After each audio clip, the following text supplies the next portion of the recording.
Hello student, कैसे हो।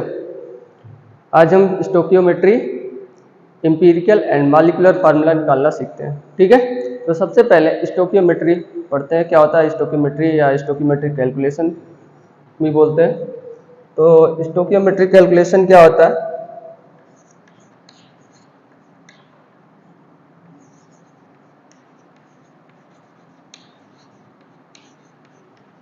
स्टोकियोमेट्रिक calculation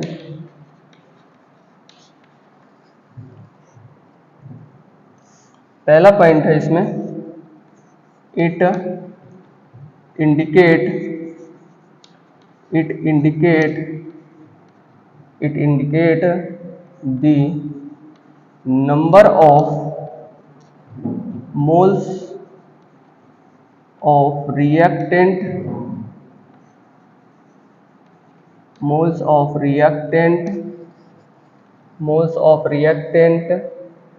involved in a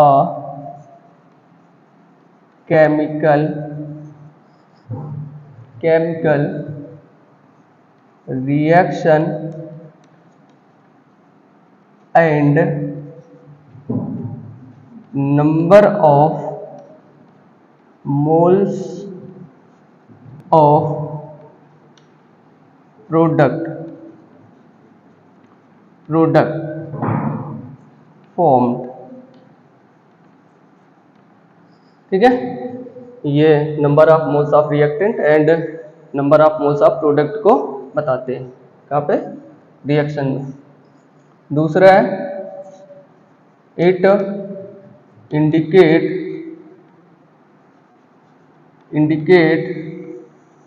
the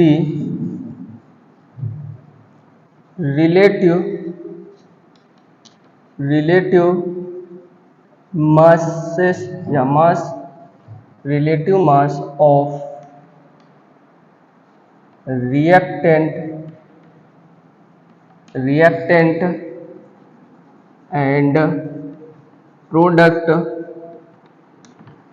product which involve in a chemical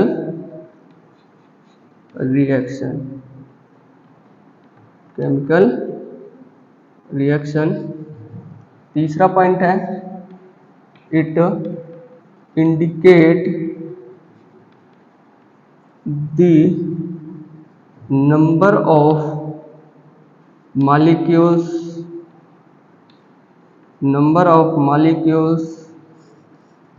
of reactant and products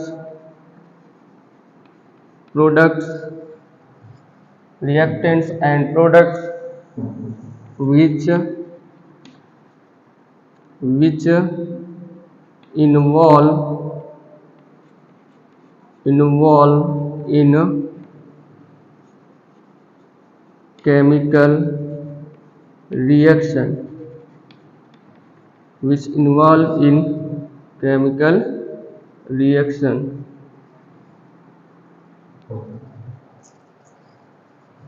ठीक है। चौथा point है, it indicates the relationship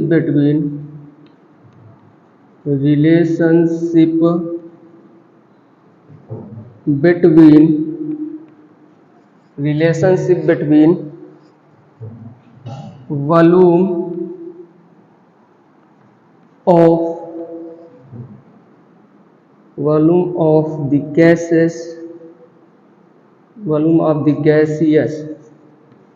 gaseous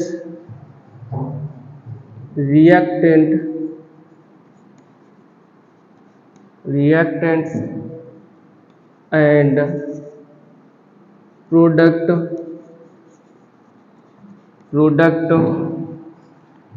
at STP।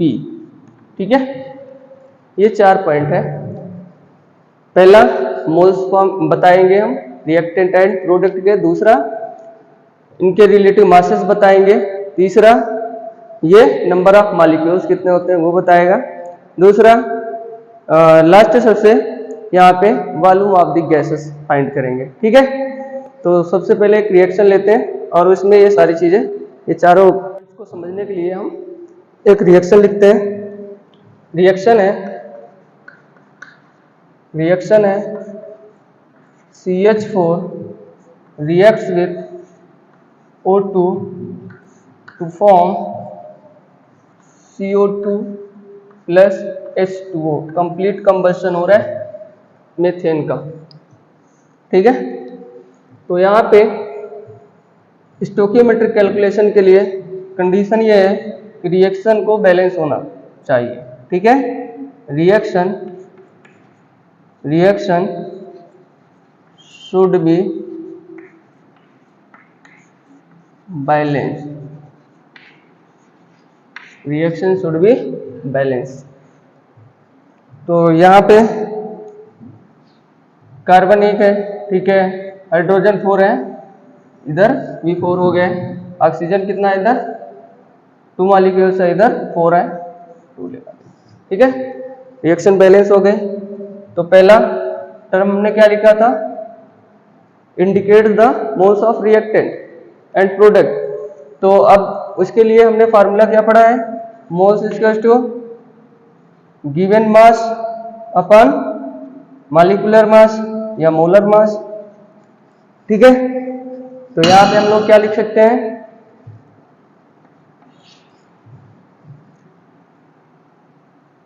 1 मोल, कितने मोल है CH4 के, 1 ही तो है, तो 1 मोल CH4 reacts with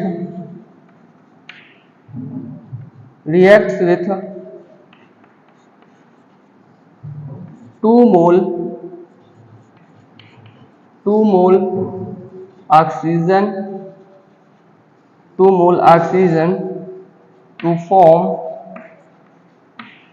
to form 1 mole CO2 and 2 mole H2O। ठीक है, दूसरा पॉइंट क्या है, it indicate the relative masses. तो मास निकालोगे तो क्या हो जाएगा, N into molecular mass.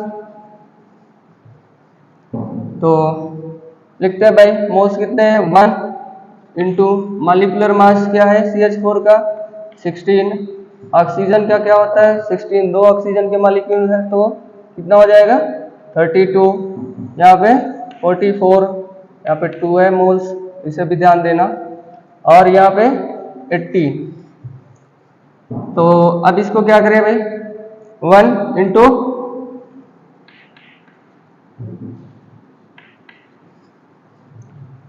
1 mole into molecular mass 16, 1 into 16 ग्राम CH4 reacts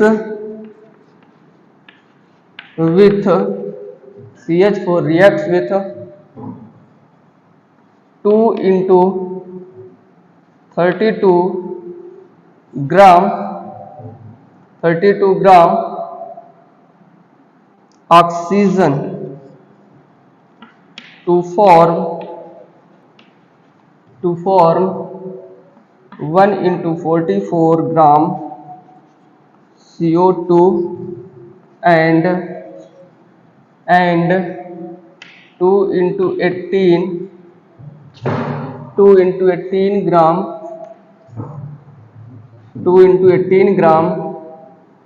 H2O वाटर।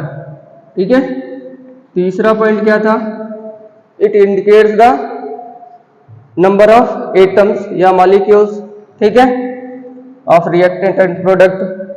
तो इसके लिए फार्मूला मैंने क्या बता रखा है, मोल कॉन्सेप्ट जब पढ़ाया था, तो moles equals to n upon Na। n क्या है? मॉलिक्यूल्स नंबर, ठीक है। तो क्या हो जाएगा? n equals to n into Na, Avogadro's number, ठीक है। तो यहाँ पे कितने मोल्स है CH4 के? 1 Na, Avogadro's number,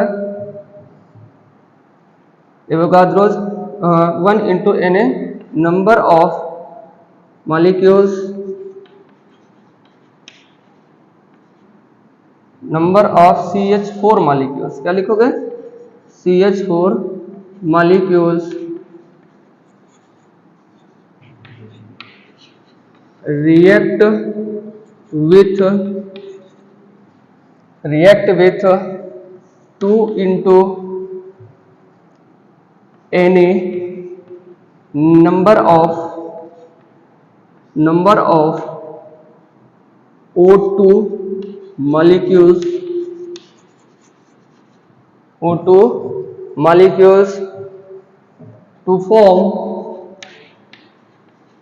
to form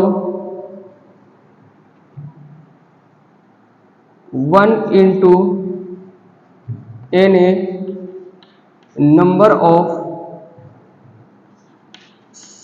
CO2 molecule and 2 into Na, number of H2O molecule, ठीक है। नेक्स्ट हम बात करते हैं, चौथा पॉइंट था हमारा मोल कॉन्सेप्ट का, केस थर्ड हमने पढ़ा है। क्या लिखाया था फार्मूला?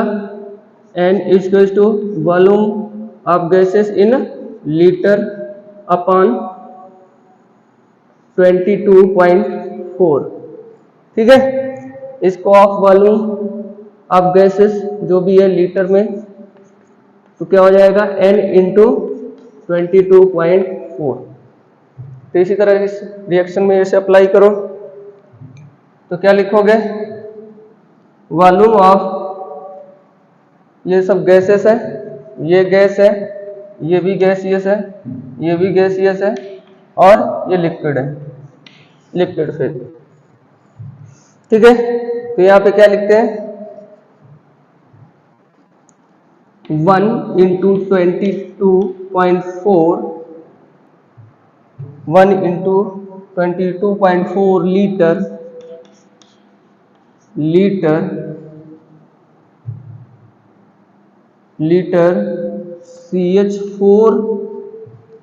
CH4 गैस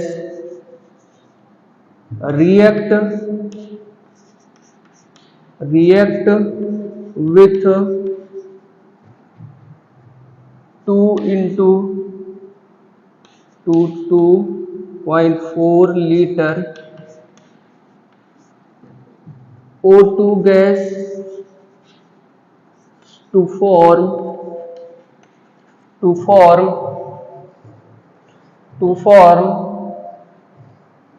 1 into 22.4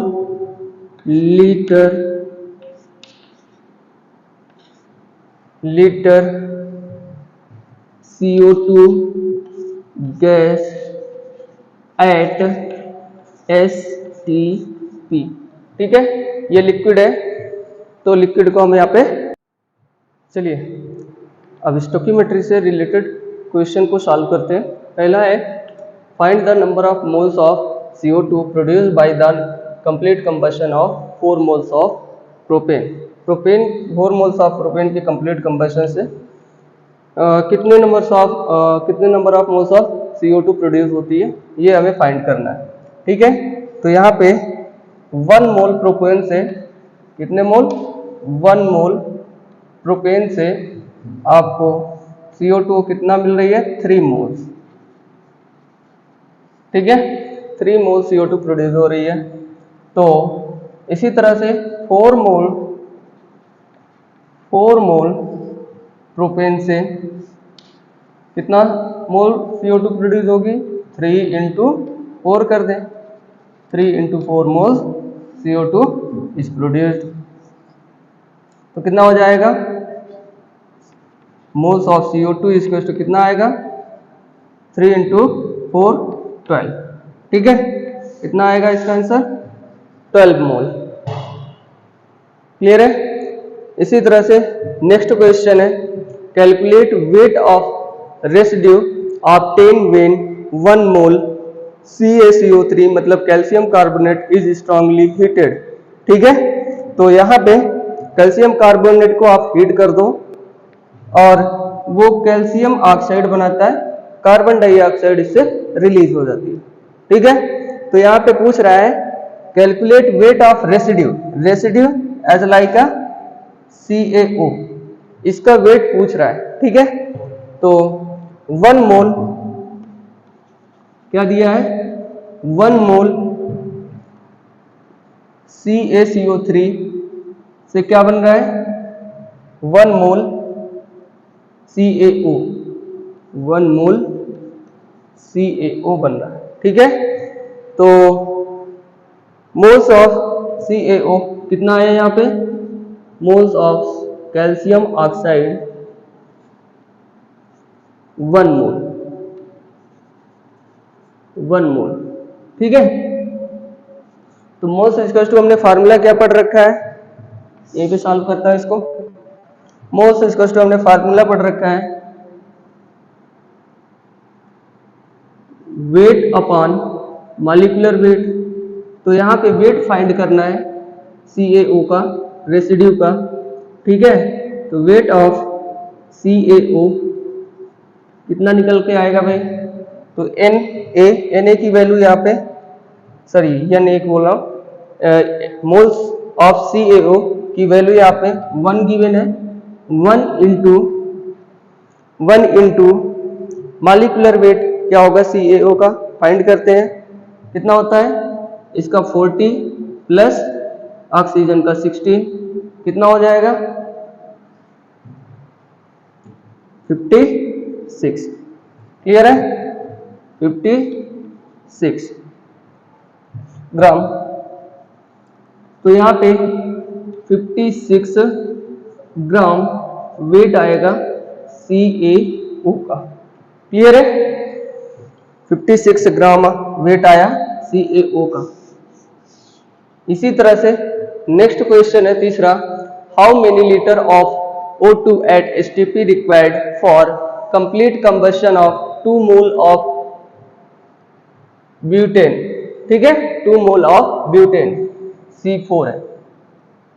तो ब्यूटेन रिएक्ट कर रहा है 13 ऑफ O2 से, तो क्या बना रहा है 4CO2 प्लस 5H2O। मैंने आपको शुरू में भी बताया था कि रिएक्शन यहाँ पे आपको बैलेंस करना है, नहीं तो क्वेश्चन आपका गलत हो जाएगा। ठीक है, तो यहाँ पे कितना मोल है ब्यूटेन का, 1 है, तो 1 मोल ब्यूटेन। यहाँ पे आपको क्या बताना भैया, how many litre O2 required. ठीक है, आपको ऑक्सीजन का रिक्वायरमेंट बताना है।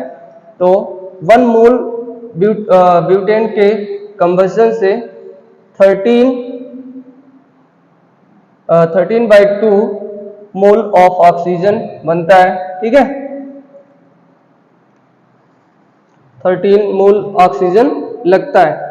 तो अब यहाँ पे क्या लिखोगे भाई, कितने मोल पूछ रहा है, 2 मोल के लिए क्या करोगे, 2 मोल ब्यूटेन के ले लो, तो कितना लगेगा यहाँ पे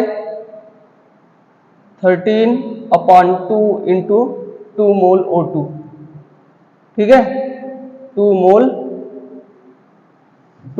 O2 के लगेंगे।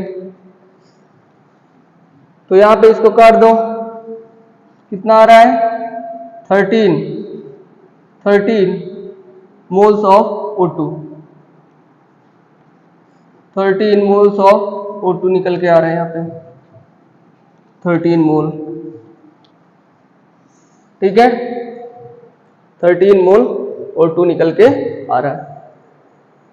ये पूछ रहा है इसको लीटर में, तो भाई आपको फार्मूला एक मैंने पढ़ाया था, याद होगा, मोल्स इक्वल टू क्या होता है, वॉल्यूम ऑफ द गैस, जो भी गैस है यहाँ पे O2 है, इसकी वैल्यू किस में होनी चाहिए, लीटर में, ठीक है, अपान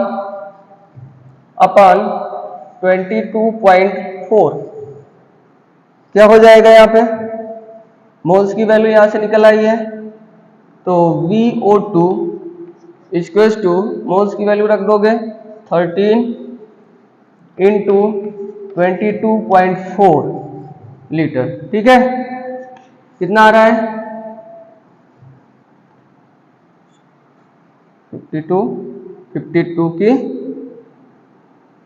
2 कैरी 5 6 31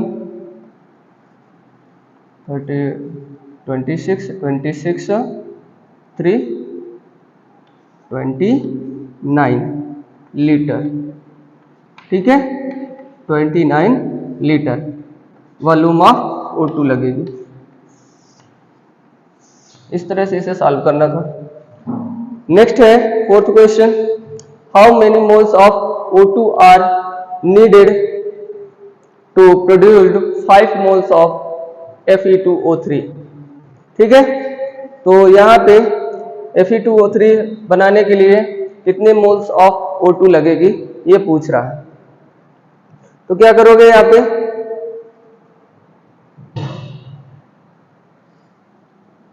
3 मोल्स O2 लग रहा है, यहाँ पे 3 मोल O2 लग रहा है 2 मोल Fe2O3 बनाने के लिए, 2 मोल Fe2O3 बनाने के लिए लग रहा है। तो क्या करोगे भाई, कितने मोल्स के लिए ये पूछ रहा है, 5 मोल्स के लिए, तो 5 मोल O2, 5 मोल O2 हो तो क्या होगा भाई,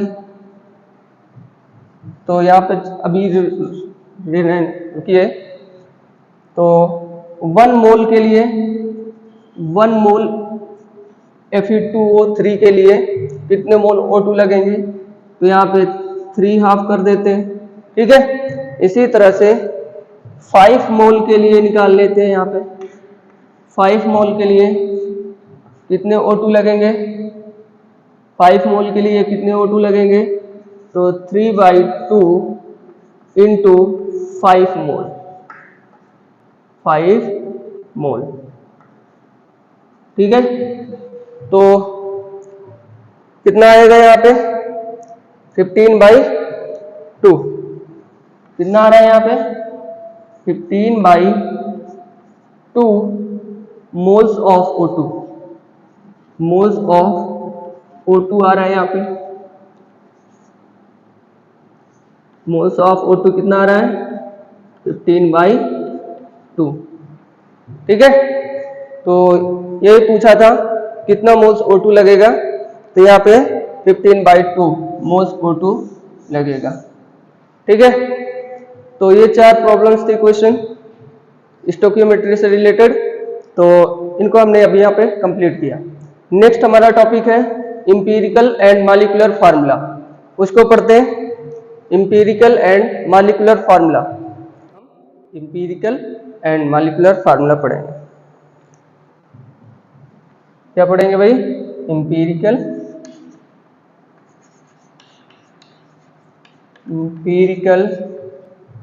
एंड मॉलिक्यूलर फार्मूला।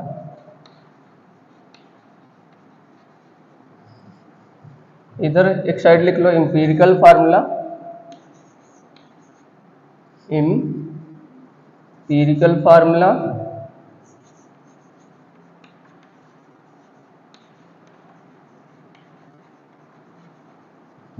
दूसरी तरफ लिख लेते हैं मॉलिक्यूलर फार्मूला। इंपीरिकल फार्मूला क्या होता है,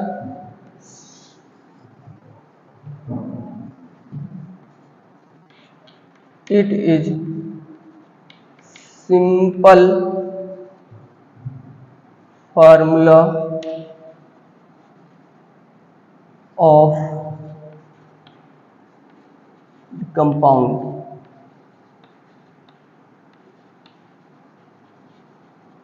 simple formula of the compounds. ये क्या होता है? It is the real actual formula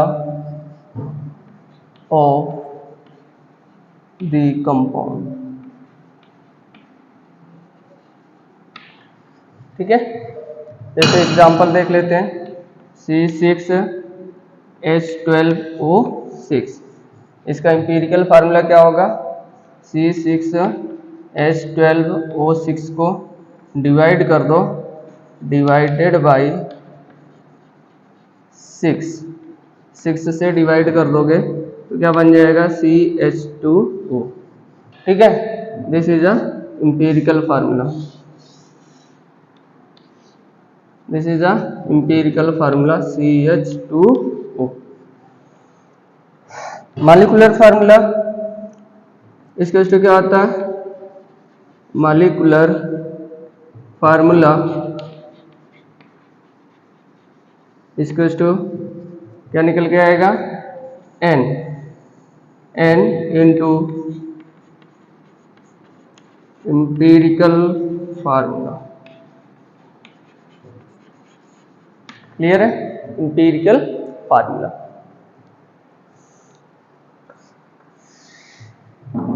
इसे बॉक्स दे दो। अब इससे रिलेटेड न्यूमेरिकल्स प्रॉब्लम को सॉल्व करते हैं। ठीक है, 4 टाइप्स की प्रॉब्लम्स आएंगी, तो टाइप 1 टाइप 2 करके हमने 1 क्वेश्चन प्रॉब्लम है। Type 1, if mass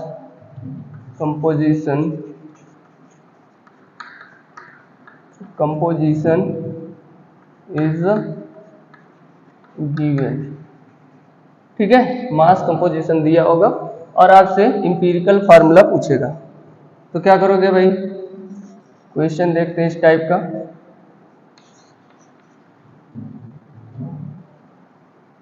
a compound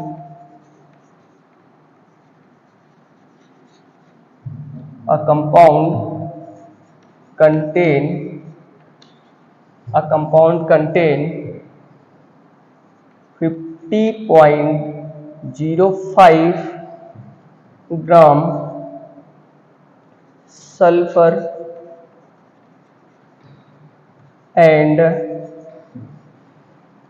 49.95 gram oxygen। find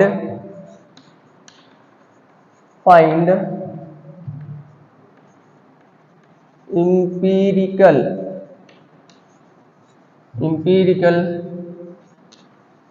formula. ठीक है, empirical formula of the compound.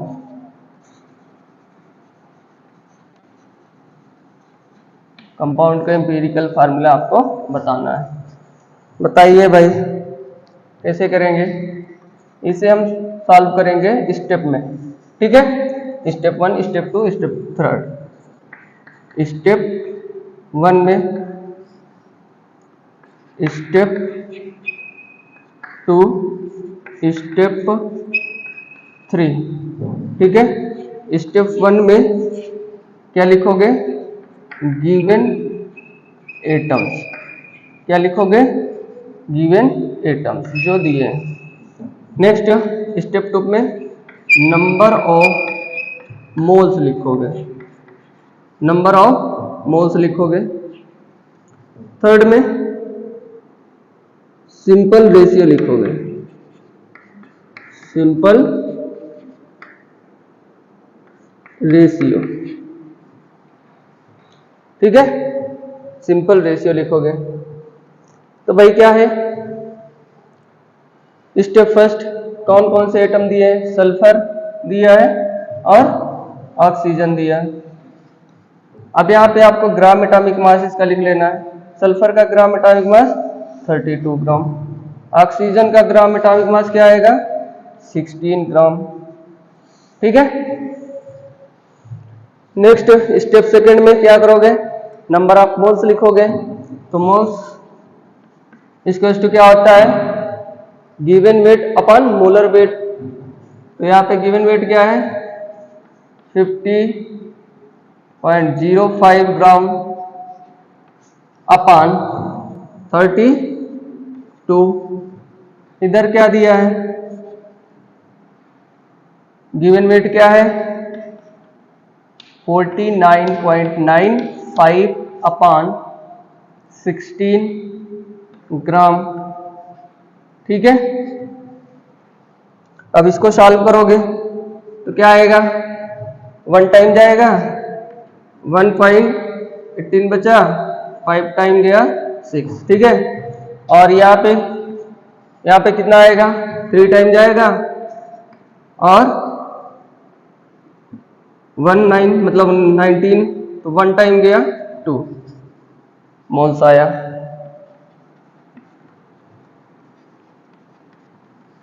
Clear है। अब सिंपल रेशियो लिखना है तो 1.56 और इधर क्या लिखोगे 3.12। अब इनमें से जो स्मॉलेस्ट नंबर है उससे क्या कर दो, डिवाइड कर दो। तो क्या निकल के आएगा, वो आप लिखोगे यहाँ पे 1.56, डिवाइड करोगे 2 आ जाएगा, इधर डिवाइड करोगे 1 आ जाएगा। तो सिंपल रेशियो ऑफ एटम्स, जो भी एटम है यहाँ पे उसका सिंपल रेशियो, तो यहाँ पे सी था, सॉरी सी नहीं, सल्फर है, तो सल्फर कितना आया 1, और यहाँ पे ऑक्सीजन है, ऑक्सीजन कितना है यहाँ पे 2। तो भाई लिख दो यहाँ पे 1:2 में है, तो क्या हो जाएगा SO2। ये क्या निकल के आया, इंपीरिकल फार्मूला, इंपीरिकल फार्मूला। ठीक है, ये क्या है, इंपीरिकल फार्मूला। क्लियर है। इसी तरह से टाइप है, a compound contain 64.80% carbon, 13.62% hydrogen and 21.58% oxygen. ठीक है, तो इसके लिए आपको यहाँ पे percentage composition, if percentage composition is given, second types का प्रॉब्लम आएगा यहाँ पे, if percentage composition is given. तो यहाँ पे क्वेश्चन है, a compound contain 64.80% carbon and 13.62% hydrogen and 21.58% oxygen. अब इसका इंपीरिकल फार्मूला आपको बताना है। ठीक है, तो इसे भी वैसे ही सॉल्व करना है। तो सबसे पहले ये परसेंट को हटा दो, तो परसेंट को हटाओगे तो क्या करोगे, 100 से डिवाइड एंड मल्टीप्लाई करोगे तो क्या आ जाएगा यहाँ पे 64.80 ग्राम।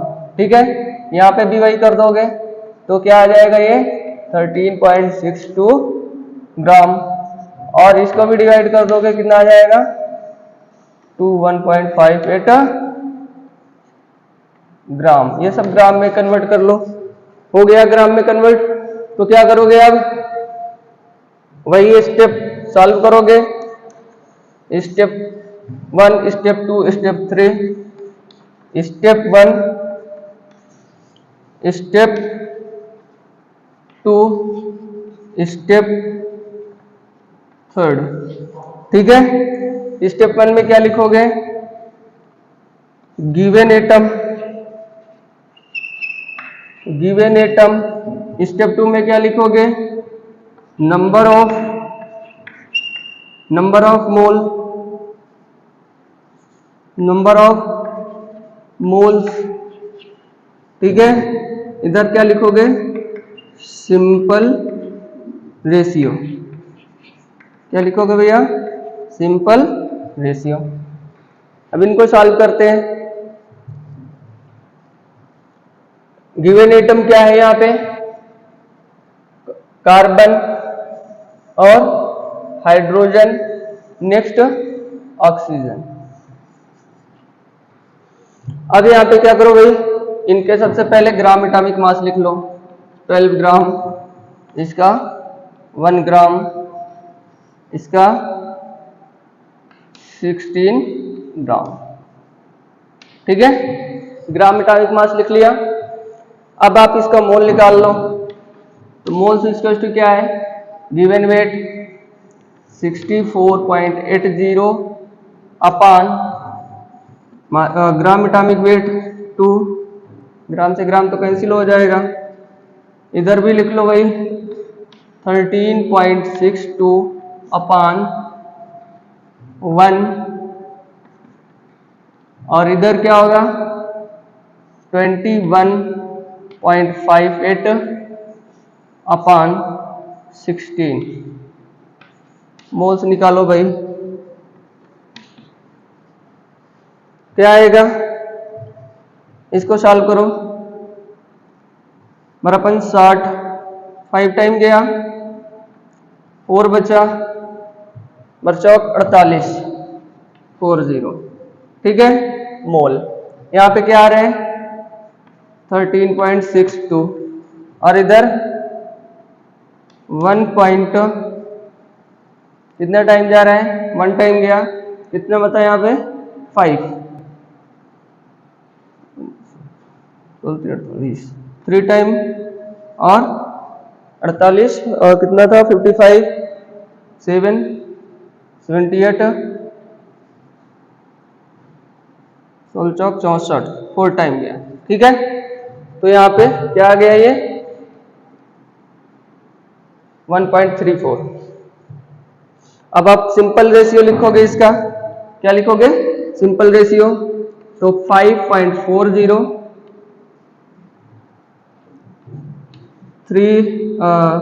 13.62, 1.34। अब इनमें से जो स्मॉलेस्ट नंबर है उससे क्या करना है आपको? डिवाइड करना है। तो स्मॉलेस्ट नंबर ऑक्सीजन में आ रहा है 1.34 से आप डिवाइड कर दो। 1.34 से इसको भी आप डिवाइड कर दो, 1.34 से इसको भी आप डिवाइड कर दो।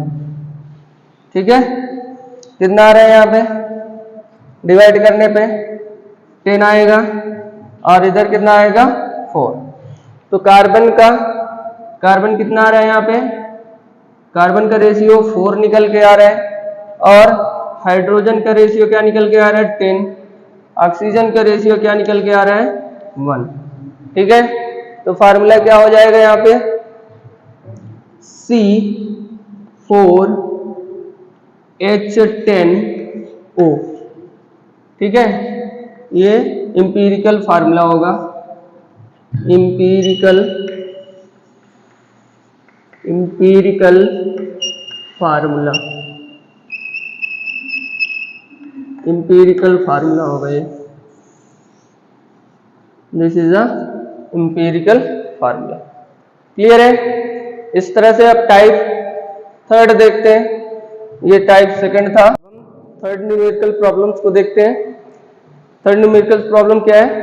हम इंपीरिकल फार्मूला से मॉलिक्यूलर फार्मूला, तो इसे सॉल्व करते हैं। तो इसे हम 2 स्टेप में सॉल्व करेंगे। स्टेप 1 में हम लोग क्या करेंगे, यहाँ पे हम मोलर मास निकालेंगे।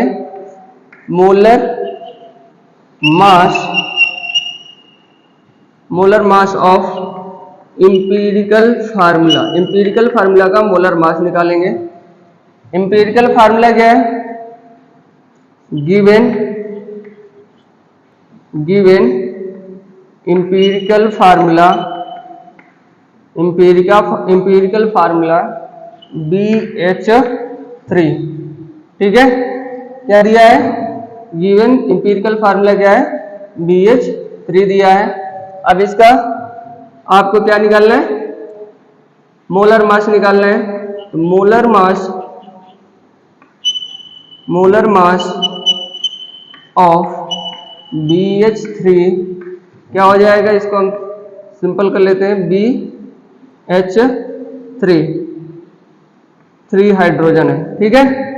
तो इसका कितना होता है 10 point atomic mass of boron 10.8, atomic mass of hydrogen कितना आएगा, यहाँ पे 3 हाइड्रोजन है, 3 × 1 कितना हो जाएगा 13.8।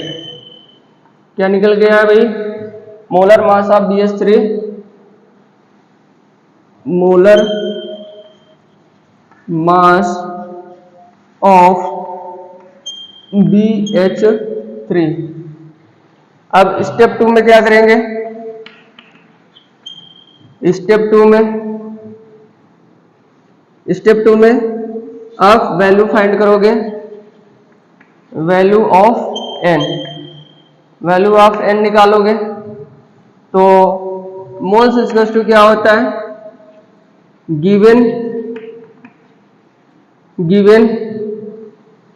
Given mass upon molar mass of empirical formula का निकालना है, ठीक है। यहाँ पे भी इंपीरिकल फार्मूला,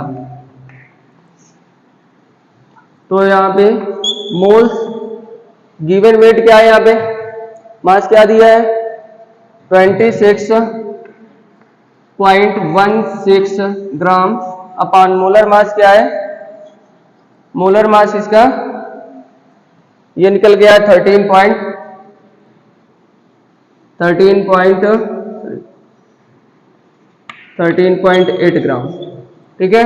2 टाइम में कैंसिल हो जाएगा, तो मोल्स कितने आ गए इसके 2 मोल्स आ गए, ठीक है। तो आप लोगों ने फार्मूला पढ़ा था, क्या फार्मूला पढ़ा है हम लोगों ने, molecular formula equals to n into empirical formula,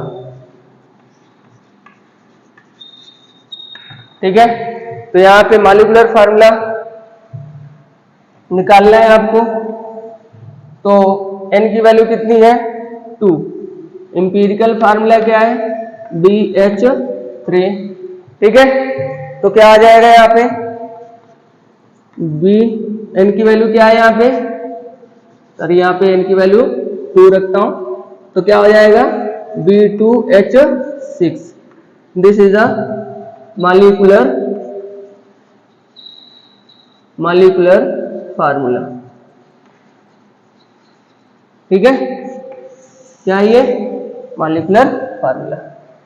empirical and molecular दोनों फार्मूला को आपको निकालना है, तो क्या करोगे, तो सबसे पहले हम इंपीरिकल फार्मूला को निकालते हैं, ठीक है, जो हमने सबसे पहले सीखा था 3 स्टेप में। तो सबसे पहले हम इधर लिख लेते हैं स्टेप 1, स्टेप 2, स्टेप 3, ठीक है। यहाँ पे क्या लिखोगे, गिवन एटम, इधर क्या लिखोगे, इधर गिवन एटम था, यहाँ पे नंबर ऑफ मोल्स लिखोगे, नंबर ऑफ मोल्स, इधर क्या लिखोगे सिंपल रेशियो, इधर सिंपल रेशियो बताओगे, ठीक है। एटम्स क्या क्या गिवन है, यहाँ पे एटम क्या दिया है, यहाँ पे a compound contain carbon, hydrogen and chlorine, ठीक है। एटम सबसे पहला कार्बन है, फिर हाइड्रोजन है, फिर क्लोरीन, ठीक है, क्लोरीन। अब नंबर ऑफ मोल्स फाइंड करना है इसका, एटॉमिक ग्राम, सबसे पहले इनका ग्राम एटॉमिक मास लिख लो, जो मैंने सिखाया था। कितना आएगा यहाँ पे 12 ग्राम। इसका कितना आएगा 1 ग्राम। इसका कितना आएगा 35.5 ग्राम। ठीक है, तो मोल्स निकालोगे तो मोल्स इक्वल टू क्या होता है फार्मूला बताइए, गिवन वेट अपन मॉलिक्यूलर वेट या मोलर वेट या एटॉमिक वेट जो भी है। तो बताओ यहाँ पे ये परसेंटेज में दिया है, तो इसको क्या कर ले, सबसे पहले हम ग्राम में कन्वर्ट कर लें। तो ग्राम में कन्वर्ट करोगे क्या करोगे यहाँ पे 100 से डिवाइड एंड मल्टीप्लाई कर दोगे तो क्या हो जाएगा यहाँ पे 24.27 ग्राम, और ये क्या हो जाएगा 4.07 ग्राम, और ये क्या हो जाएगा 71.65 ग्राम। ठीक है, अब ये ग्राम में वैल्यू आ गई है, इनको रखो यहाँ पे। Given mass 24.27 upon 12। ठीक है, ग्राम से ग्राम कैंसिल हो जाएगा। कितना आएगा यहाँ पे 24.01। ठीक है, नेक्स्ट यहाँ पे कितना वेट दिया है 4.07 अपॉन 1, कितना आएगा 4.07। इसका वेट कितना दिया है, ये n का वैल्यू है, इसका वेट कितना दिया है n इक्वल्स टू 71.65 अपॉन 35.5। ग्राम से ग्राम कैंसिल, कितना टाइम जाएगा 2 टाइम 2.01, और ये लगभग 2.02 होता है। ठीक है, ये वैल्यू आ गई। अब आप इनका सिंपल रेशियो लिख लो। सिंपल रेशियो लिखोगे तो क्या करोगे 2.02, 4.07 और ये क्या है 2.01। ठीक है, अब इसको सॉल्व करो। इस जो सबसे छोटी संख्या उससे डिवाइड कर दो। सबसे छोटा 2.01, ये कट जाएगा अप्रॉक्स 1 ही आएगा। ठीक है, और यहाँ पे 4.07 है, इसे भी डिवाइड कर दो। किससे, सबसे छोटी संख्या से 0 1 से क्या आ जाएगा 2। ठीक है, ये 2 टाइम जाएगा लगभग, क्योंकि 0.07 है, बहुत कम वैल्यू है। और यहाँ पे 2.01 क्या आएगा यहाँ पे 1। तो इसका इंपीरिकल फार्मूला क्या आ गया C1 और H2Cl1।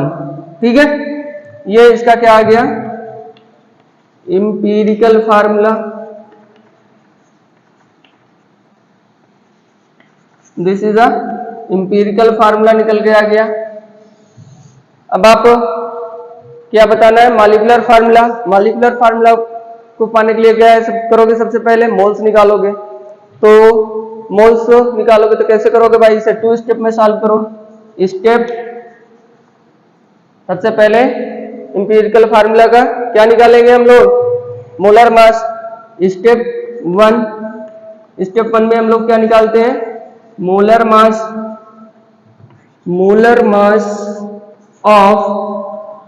Mass of empirical formula. तो इंपीरिकल फार्मूला क्या है, गिवन इंपीरिकल फार्मूला इज क्या है भाई यहाँ पे CH2Cl। अब इसका मोलर मास निकाल दो। मोलर मास क्या होगा इसका, कार्बन का 12 प्लस हाइड्रोजन का कितना होगा, 1 होता है, 2 हाइड्रोजन है तो यहाँ पे 2 हो जाएगा, प्लस 35.5 कितना ऐड कर दोगे, कितना आ रहा है यहाँ पे 0.5729, ठीक है,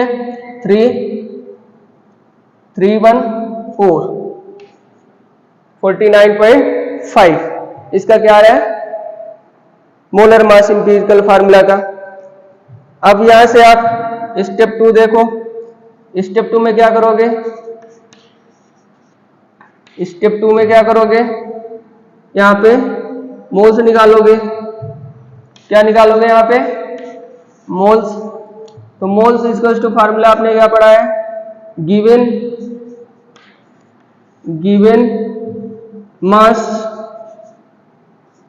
of empirical formula upon molar mass of empirical formula, ठीक है। तो यहाँ पे empirical formula का मास क्या दिया है यहाँ पे 98.96% पे ग्राम में ग्राम में ही है, अपन मोलर मास क्या है इसका 49.6, कट कर दो कितना आएगा 49.5 है, 6 नहीं, कट कर दो, लगभग 2 टाइम जाएगा। तो n इक्वल्स टू क्या आ गया यहाँ पे 2, n इक्वल्स टू क्या आ गया यहाँ पे 2। तो हमने फार्मूला क्या पढ़ा है शुरू में ही, मॉलिक्यूलर फार्मूला, इसको शॉर्ट फॉर्म में लिखते हैं, molecular formula equals to n into empirical formula, ठीक है।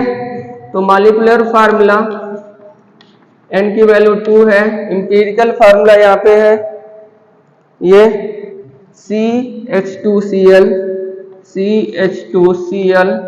क्या हो जाएगा यहाँ पे molecular formula, molecular formula equals to C2H4Cl2, ठीक है। This is a molecular formula, लिख लो इसे, लिख लिया, थैंक यू, बस इतना ही, बेस्ट ऑफ लक।